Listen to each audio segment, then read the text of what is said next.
And how someone approaches death is deeply and profoundly influenced by their views and their beliefs about what happens after that. Hello and welcome to the Restore Healthcare Project. I'm Dr. Jennifer Kang, here with my favorite, Dr. Lysa Owen from Derry, Northern Ireland. Welcome. It's lovely to be back again. We are going to hit a topic that I think will be really, really timely and meaningful. We're going to talk about taking a spiritual history. And to put this in context, for health professionals, this is a skill, taking a history. We use this word, taking a history. This is transatlantic as well. And you're very well versed in teaching this as a concept to novices and young leaders. Let's just start by setting up the frame and helping our listeners understand the medical context of taking a history and what's this all about. Okay, so in medical practice, in medical training, we teach our new doctors, our new medical students, we teach them that there's a specific structure that they follow. There are specific questions that they should ask and that they learn to do that in a particular order. And alongside that, we also ask them, so that's the content, information that they gather. And information maybe that they give. And we also help them learn how to give information in a way that is accessible for patients. So we also think about how they do that. So we tell them what they should ask. We tell them how they should ask that. And we also encourage them to begin to think about what's going on in their inner dialogue. We sometimes call that the perceptive element. And that might mean what they are themselves thinking and feeling as they interact with the patient. So we have a fairly set and a fairly rigid structure of the order that we go through, where we find out why someone has come to see the doctor today. We find out things about their previous health and well-being. We ask them questions about their medications. And then we might ask them very specific questions depending on what they say in response to that. So I think that will maybe set up the context. Yes. We call it history taking. It's not about history in the sense of the subject that we learned at school. It's the patient's history. It's their story. It's their narrative. It's their journey, and it's all about them. Help them to tell their story in an efficient way. Yeah. To help us hear it in an efficient way, process it with them. So we use words like history of present illness and past medical history. These are all components that are pieces of this. This is how we teach it. And certainly, as a novice, you follow this almost rigidly. You're learning how to do this dance, right? Absolutely. It is a bit like learning the steps of a dance. And it might be a bit clumsy and a bit clunky when you're learning the dance. But then maybe as you become more experienced, as you become an expert clinician in your own specialty area, you possibly don't think so much about the steps of the dance, and that actually you're able to then progress onto, having learned the steps of the dance, you're then a bit more able to listen to the music and maybe improvise a little bit and bring in steps from different elements and different steps to put them together into something when you become more expert. So I guess that maybe sets up that whole context of what we're talking about today when we talk about a particular element, which is the spiritual side of things. Well, and we have talked previously about this idea of whole person care, where we are wanting to create this space where a patient's body, soul, and spirit are equally valued, and we recognize the interrelationship between their parts as a whole and how that impacts on their health. We've talked about models of medical education having left out this critical piece of the spiritual component of an individual patient, and how reconstructing that into the medical dialogue is critical for whole person care. So if we're going to have that dialogue, how do we actually practically elicit an assessment of a patient's spiritual issues, needs, and values? Yeah, I'm an academic. I work in an academic context. And so when I was thinking about how can I help students learn the steps of this dance, because I suppose when I was a novice, I wasn't taught the steps Mm. of that dance.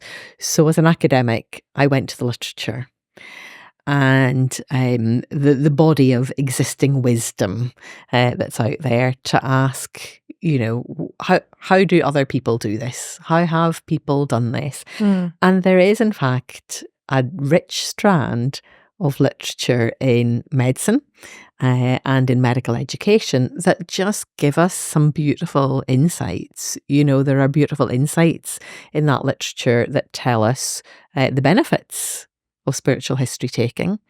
There's one particularly lovely article, one published paper by an author, Nathan, in 1997, and he did some research with patients. There were patients who had who were in mental health consultations on Yeah. mental health support and treatment, and the patients said that they really wanted their clinicians. Fancy that. They wanted clinicians to ask them about their spiritual well-being and where they were at spiritually. And the reason why these patients asked and wanted this to be done was because some of the things, I'll just give you a little summary, some of the things that this paper indicated of, well, why do patients want it? The patients said, well, it fosters joy and hope. They said that it enabled them to feel valued and trusted. It enabled them to feel that they were being treated with dignity. They described the clinician who took a spiritual history of sympathetic listening. So patients perceive this as a form and a part of sympathetic listening. And they said that it helped them to make sense of their own illness. Wow. And it also, the patients said that they felt that a clinician taking a spiritual history gave them permission, gave the patients permission and encouragement in their own situation. So the patients want it. So having discovered then, well, if patients want it, how do I help teach novices the steps of this dance to enable them to do it? That's what we're all asking. Yeah. So I stayed in the literature, and there are a few different models and there are a few different structures, and they've been written in slightly different contexts. Would it be helpful if I just describe some of those for Absolutely. you? That's exactly what we need. Okay, so one of the first groups of clinical professionals, I suppose, who were really exploring this and writing about it were doctors in palliative care. And I suppose it wouldn't really surprise us to think that those doctors coming alongside patients and their loved ones as they're nearing the end of life potentially, and they have conditions and illnesses that are life-limiting, that are not curable, it wouldn't be a surprise to us to understand that that group of doctors really wanted to have a tool to help them explore the impact on patients and the impact on their spirituality. Yeah. On, what are their thoughts about approaching death?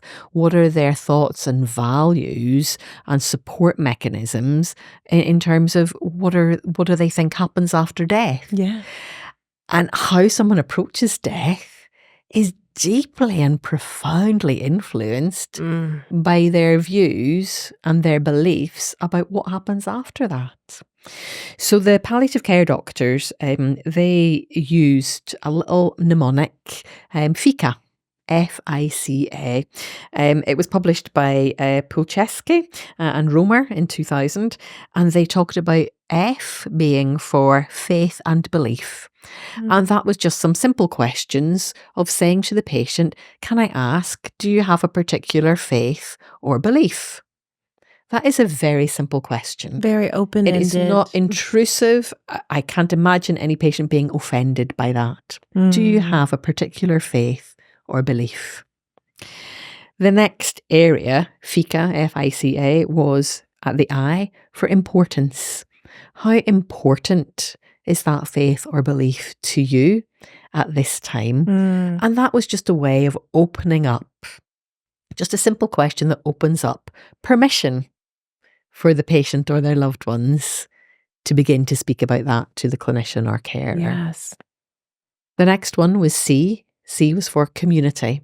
And that question was, okay, so if you have a faith or a belief, how important is it to you at this time?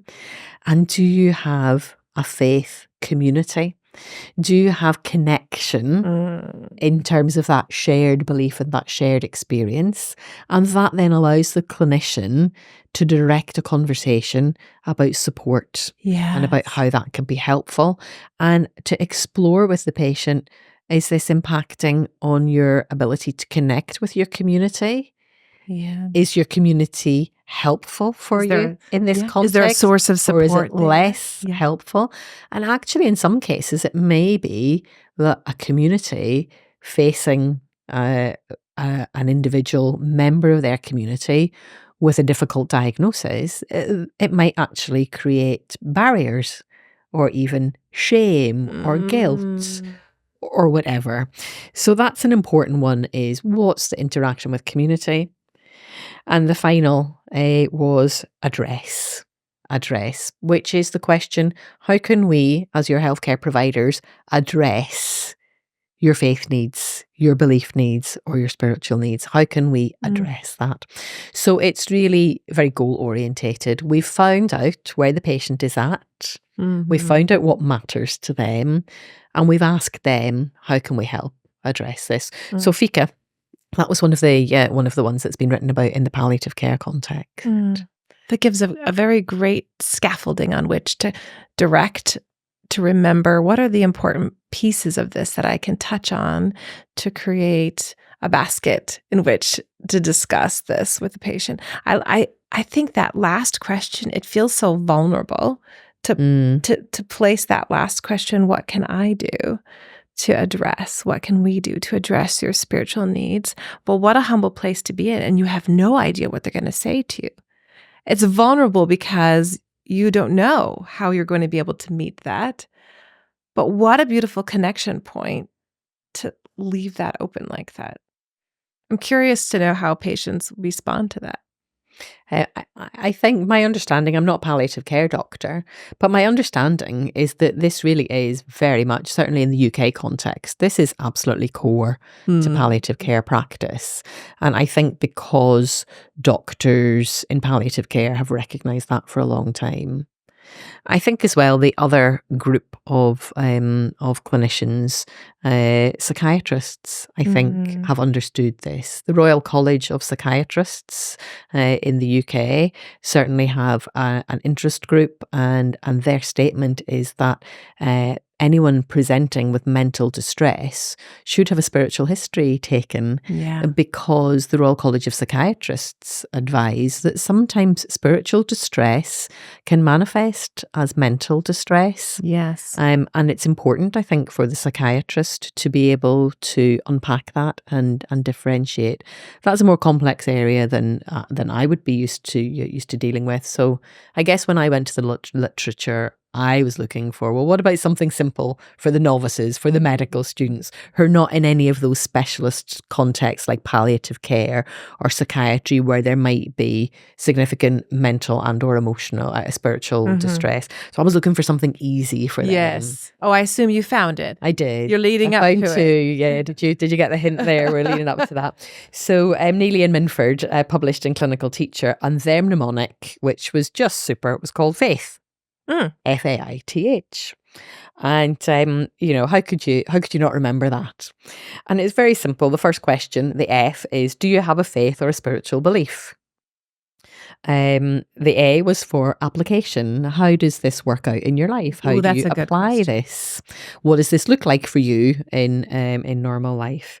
The I was for influence or importance. So how does this influence your behavior, your outlook, your response to your current diagnosis, and how important is it to you?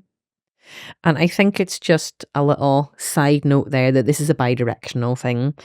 Um, is your faith, if you have a faith or a belief system, is it influencing your response to your diagnosis, to your illness? Yeah. But also the other way around, is your illness impacting on your beliefs? Ooh, that's a really important one. This is a really important one, isn't it, in patients, where we might say to them, has your illness created doubt, for example? Has it made you question some of your previously unquestioned beliefs, for example? And that might create a tension in patients, and they may wish to be able to just acknowledge Yeah. and say that out loud. Because we can't deal with doubts and we can't deal with these tensions if they're unrecognized. So that's a good one. That's important to know, that directional thing about influence. So faith, FAITH, we're on to the T now. Talk. Hey, Healthcare Tribe, I hope that you have been impacted by what I've brought through this podcast.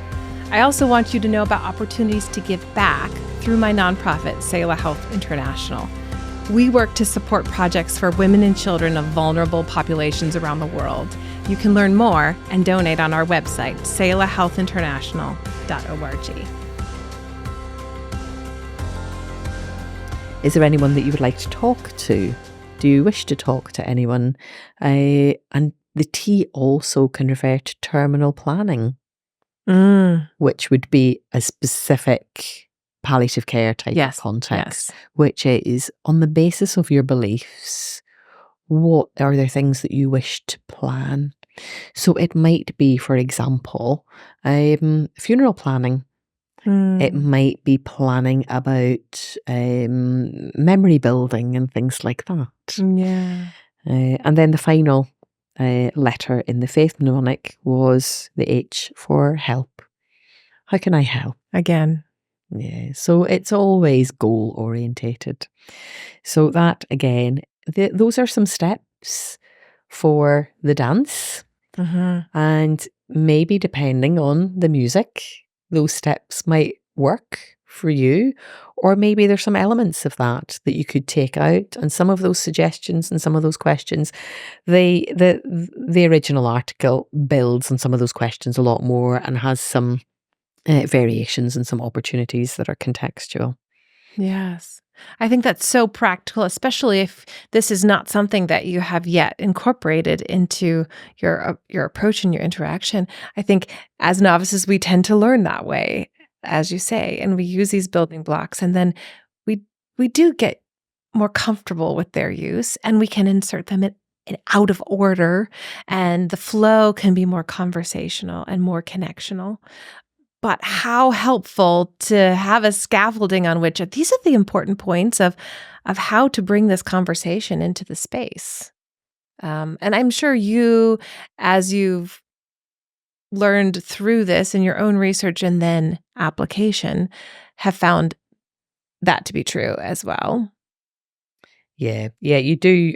You need to have some starting point, don't you? We all need something to start off with, and then we begin to apply our own personalities. I think this is so helpful because, as you say, these building blocks are so important as novices when we're first applying something.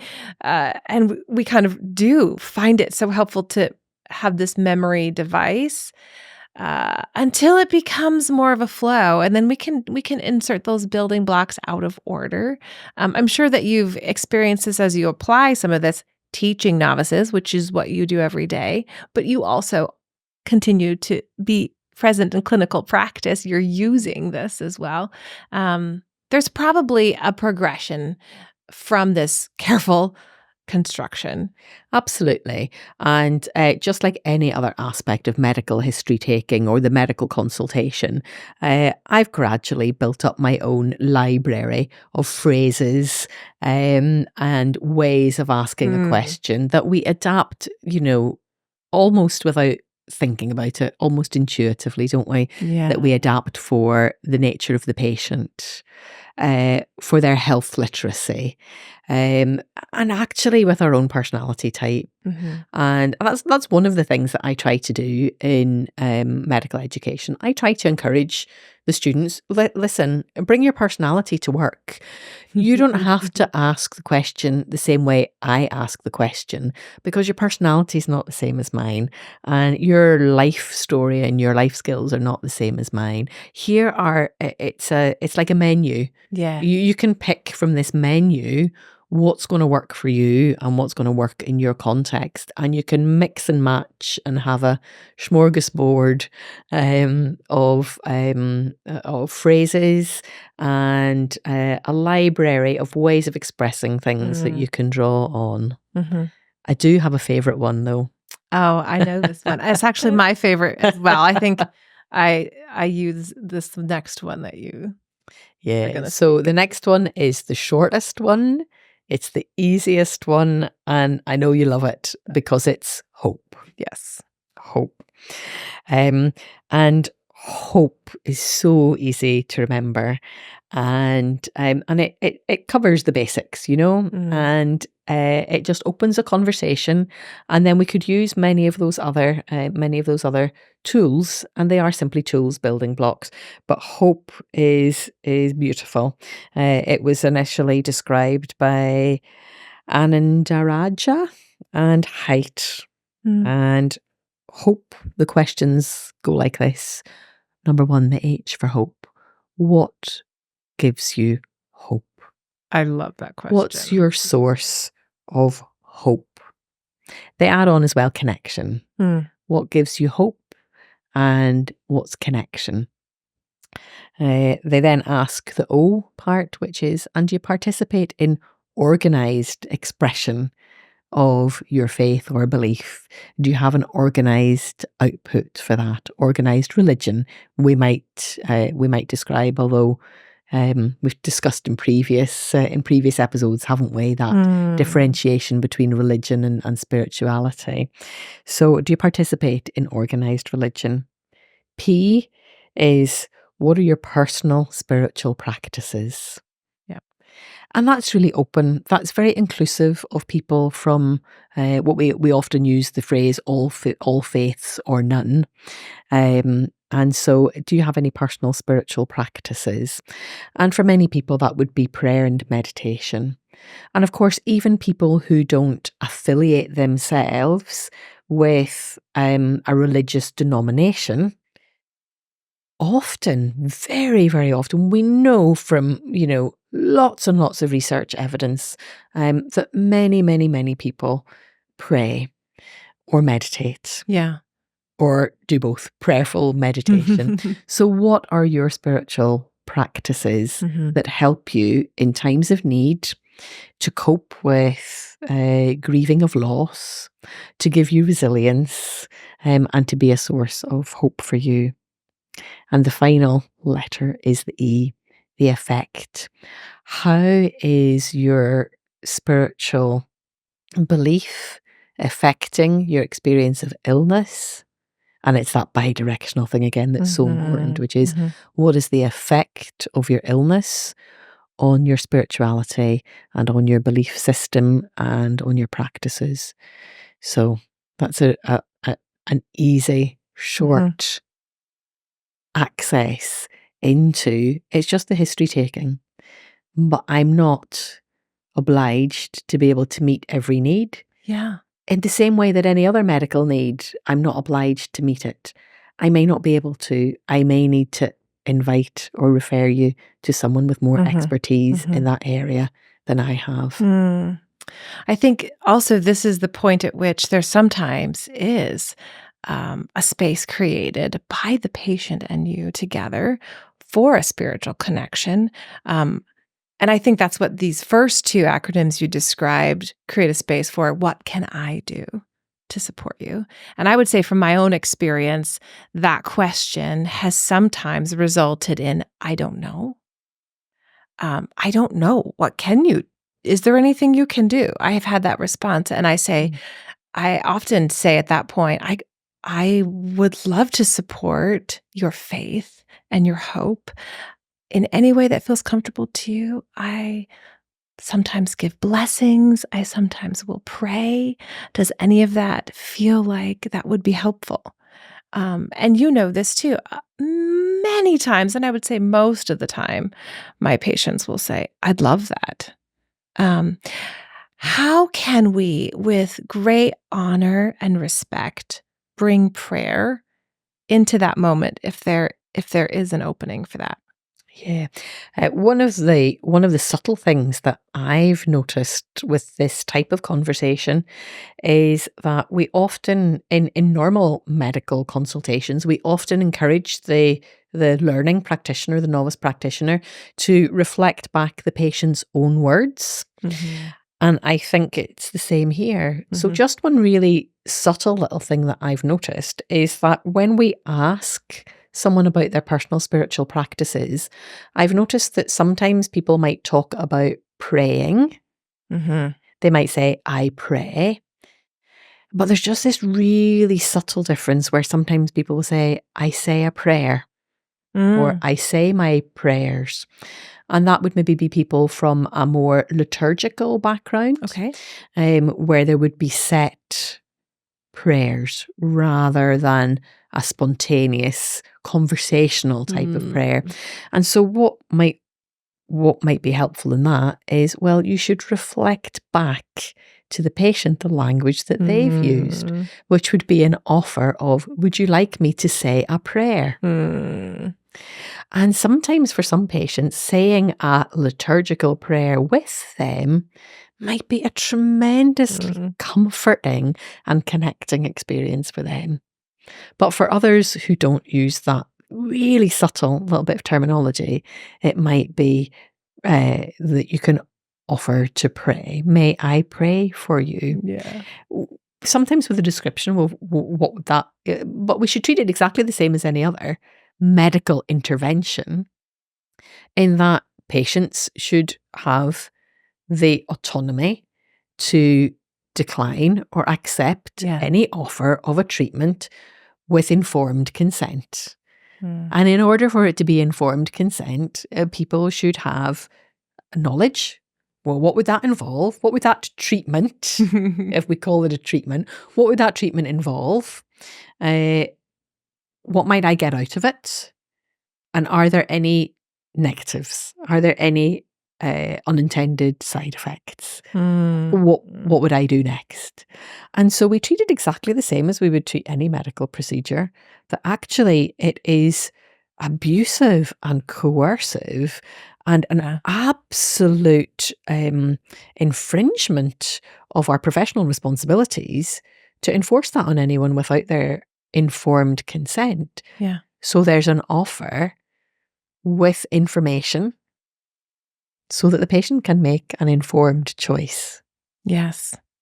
I think of a time when I was with a couple who were facing a cancer diagnosis, and I was talking through some of their spiritual history with them. And at that point where I said, what could I do to help? That was, well, what could you do?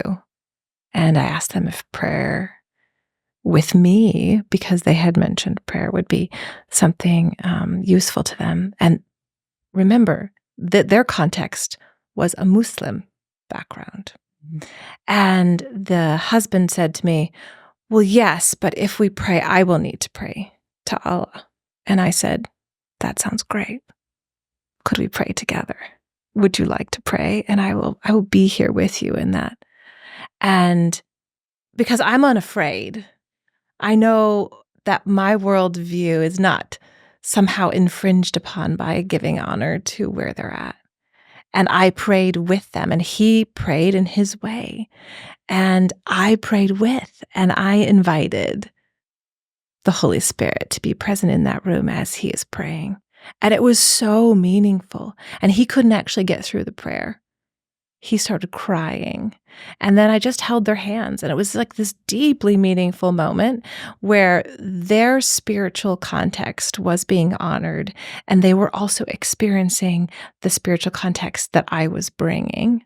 And it was a much different experience for them than they'd ever had. And they talked to me about that afterwards of, I've never had that happen when we pray.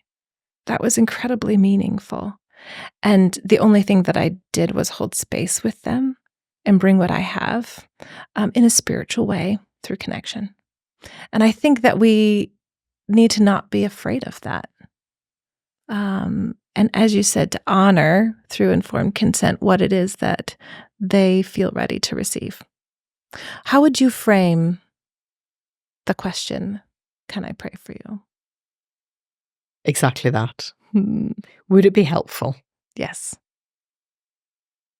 Would it be helpful? Would it be helpful for if I were to offer to pray for you? So sometimes just adding an extra little bit of a what if into your question. So it could be, could I pray for you? That's quite forthright. Yeah, a little too direct. But one of the phrases that I learned from listening to other clinicians, a particular clinician who I used to just love to hover and hear how they phrased things. I had a real respect for this psychiatrist's approach with people who were often thought disordered. And one of the little phrases he used to use as a prefix to some of his more probing questions was, how would you feel if I were to suggest? How would you feel if I were to? And I think that's a nice, gentler way in because you're then engaging the response. How would you feel if I were to offer to pray for you? Mm-hmm. And that gives a little bit more room to allow that idea to land and to have some thought and to recognize that people may have a reaction to that. And it's maybe a little less forthright. But of course, we're not coming in at this blind, to someone we don't know. We've already invested. We've already built a trust relationship through our conversation up until this point. So I guess it's a bit like that, listening to the music to improvise a little bit. But how would you feel if I were to? Is just a gentle way into to that type of offer. This has been incredible. You have created a space for us to take in some tools for our tool bag and also some examples of use that I think are going to be really meaningful. I know we're just scratching the surface, but this is a beautiful overview of the place for and the value for spiritual history taking and spiritual connection with our patients. It matters. Thank you so much. Thank you for being with us. I'm Dr. Jennifer Kang, and this has been the Restore Healthcare Project. Healthcare professionals, I'm so excited to be able to connect with you on issues regarding spiritual needs in healthcare. We want to partner together to see some of the ruined places of healthcare culture restored by hope. Follow us at restorehealthcareproject.org and like and subscribe to our YouTube channel and social media.